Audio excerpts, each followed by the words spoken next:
We're sharing this story now because it offers a rare glimpse at life inside the federal building before the bombing. But we're sharing it with this warning. These images will be chilling for those of you who knew some of the victims. It'll be the first time to hear their voices in 25 years. The whole front of the federal building is gone. We've got about 4 or 5 criticals right now. This is one of the critical. Down about 100 walking wounded. April 19th, 1995. In gut-wrenching clarity, the true cost of revenge came into focus. Whoever did this, I hope you're happy. At 5th and Robinson, the original ground zero, the Alfred P. Murrah Federal Building, where mothers lost their babies and rescuers unearthed survivors. Oklahoma City broke wide open when a terrorist truck bomb changed us forever. I don't understand how anybody in this world could conceive to do something like that to innocent people. I don't never want to look at anything like that again in my life. I remember wondering if I was dead or alive.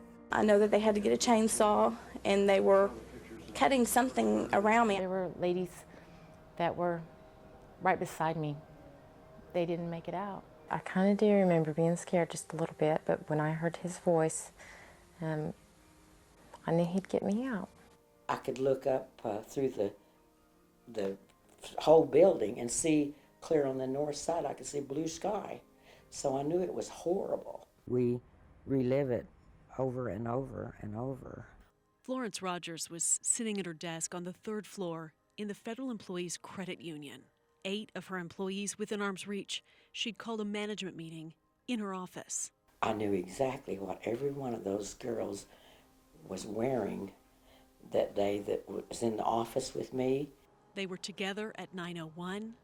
At 9:03, Florence was the only one alive. There was only 18 inches of the floor that behind me that didn't break away. So they all disappeared. We are deep in the archives at the Oklahoma City National Memorial Museum. Basement storage for artifacts and evidence from the trials of the bomber and his accomplice.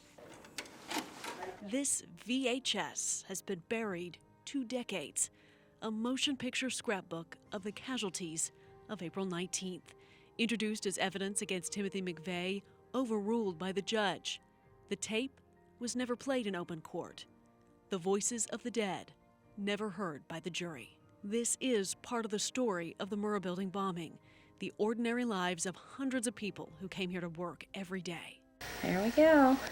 The kind voice behind the camera is Kimberly Burgess. Okay, here's the copy area. Oh, it's so big. Dun, dun, dun. There's Claudine, one of our collection people. Claudine Ritter was 48 years old. Filming this so my mom can see where I work. Kim's parents lived out of state. This was to be their personal tour of the credit union. This collections department. I don't think anybody's here though. Oh, Kathy's here, but she probably won't turn around because she don't like to be on video. This is the collections department, but I don't think anybody's here. Oh, I'm sorry. Claudine's here. I'm here too, stupid.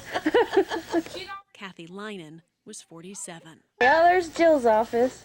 Accountant Jill Randolph was 27 years old. And here's Raymond's. See, we have a nice view of the courthouse. I'm videotaping my work for my mom. Could you open that for me? If you'll take the thing off. Okay. This is where I work. Too late. Hello. Hi, that's our auditor. I'm from the neighborhood auditor. I'm here to audit Kim. No, I don't do anything. This is Colleen. She's a loan officer. Colleen Housley was 53. Colleen worked with Jamie Genser, Karen Shepard, and Robin Huff, who was 7 months pregnant. There's Claudette. Hi. Vice President Claudette Meek was 43. This is the teller line. There's Joe and I forget his name, Jason, and Bobby. And Frankie's just dying over here. Frankie Merrill had a 2-year-old at home.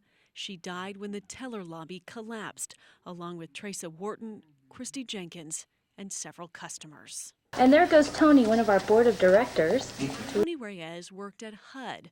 He died on the 8th floor. He was 55 years old. I'm taping Vicky. We don't allow people to do these things. Vicki Texter was 37. And it's on. Okay. Hello, here I am sitting at my desk working hard, or hardly working is what I like to call it. And here's our guide, Kimberly Burgess. She asked a friend to shoot this clip at her desk for Mom and Dad. So, with all my credit union experience over 5 years, this is what I do all day. The home video is 7 minutes long, beautifully mundane, a priceless snapshot of life inside the credit union on a perfectly average day. Now I'm back in Florence's office. See if I can get a close-up of this picture. There she is with 2 studs. She likes ducks. The recording ends in the boss's office. The irony, inescapable. This is the last place Kim Burgess was alive. 29 years old, an executive assistant to the CEO, she was taking notes in that management meeting at 9:02. A quarter century we have mourned this loss. An ocean of tears shed for the 168 in this searing chapter of Oklahoma history. Allie Meyer, Oklahoma's News 4.